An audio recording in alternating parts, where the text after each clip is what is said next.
Baik, bismillah. Assalamualaikum warahmatullahi wabarakatuh. Alhamdulillah, puji syukur kita aturkan kepada Allah.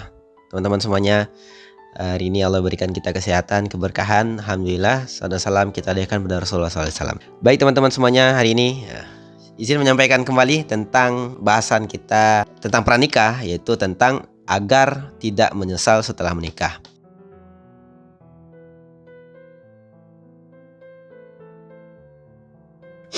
Agar tidak menyesal setelah menikah. Sebagaimana dalam mungkin sebuah pengibaratan ya, sebuah kisah. Kisah seseorang yang mencari kayu di tengah hutan yang cukup lebat.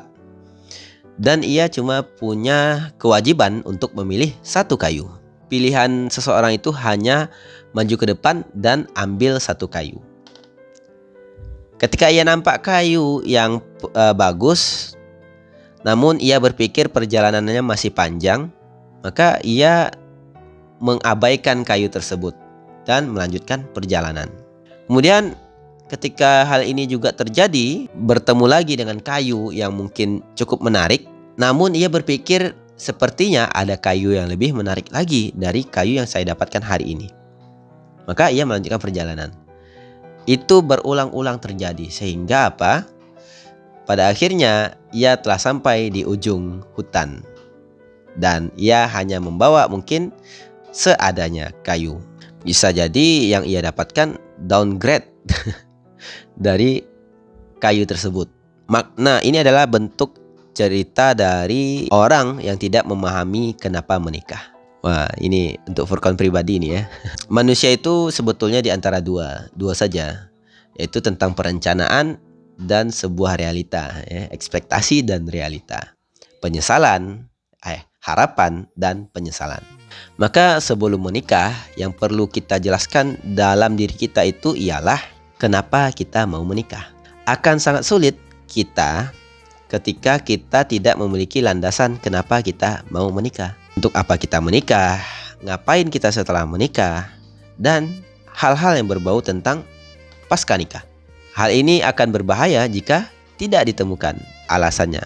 Dari landasan yang jelas tersebut, kalau kita mampu menjelaskan pertanyaan-pertanyaan yang tadi, maka akan muncul yang namanya kriteria. Dari situ teman-teman semuanya akan muncul kriteria dan pilihan-pilihan ataupun pertimbangan-pertimbangan setelah kriteria. Rasulullah telah menyampaikan dalam hal memilih pasangan. Ada 4 itu ya. Pilih berdasarkan parasnya, berdasarkan keturunannya, berdasarkan kekayaannya, dan terakhir berdasarkan agamanya. Maka pilihlah berdasarkan agama karena itu akan menenteramkan kita. Kisi-kisi bagi para jomblo atau singgleilah dalam memilih pasangan. Namun secara realita banyak juga ya yang mengabaikan ini. Justru pertimbangan-pertimbangan agama itu ia letakkan di bagian terakhir. Kemudian setelah kita mampu menjelaskan landasan dan memunculkan karakteristik dari kriteria-kriteria kita, maka yang perlu kita perhatikan dan kita waspadai ialah hati-hati dengan yang namanya pertimbangan nafsu. Contohnya mungkin seperti seorang ikhwan ya, yang hanya ingin menikah dengan si akhwat. Wah, ini bahaya sekali nih. Kalau tidak dengan dia, tidak mau. Maka harus yang namanya tadi ya, ada 2 antara harapan dan penyesalan harus kita pahami betul. Kemudian yang perlu kita ingat-ingat betul dalam sebuah menjelang pernikahan agar tidak menyesal setelahnya ialah pahami bahwasanya nikah itu adalah karena ibadah, untuk ibadah. 2 saja konsekuensi dari ibadah. Jika bahagia dan senang itu disyukuri, dan jika ada ujian dan cobaan itu disabari. Maka nikah kita untuk apa? Kalau kita akan menikah. Kemudian yang perlu kita perhatikan lagi agar tidak menyesal setelah menikah ialah teman-teman, mau seperti apa kita setelah menikah. Sebab banyak selebrasi-selebrasi ketika pra maupun pas akad ataupun sesi pernikahan. Selebrasi-selebrasi yang begitu membahagiakan, yang membuahana gitu ya. Namun ia lupa atau ia bingung setelah nikah ngapain ya? Sebab nikah adalah ibadah seumur hidup, sehidup sesurga. Maka apalagi bagi seorang laki-laki, menargetkannya itu bukan hanya tentang kehidupan di dunia saja, namun bagaimana bisa berkumpul di surganya Allah sebagaimana dalam Quran surah At-Tahrim ayat 6. Bismillahirrahmanirrahim. Ya ayyuhalladzina amanu qu anfusakum wa ahlikum naro. Jaga dirimu dan keluargamu dari api neraka. Maka teman-teman semuanya, ya, pasca nikah ini perlu juga dipertimbangkan. Ya, tadi pilihan nafsu ini perlu juga kita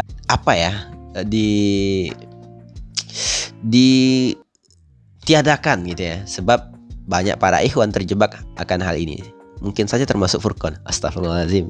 Intinya ialah pilihan yang harus si akhwat itu misalnya adalah pandangan yang salah.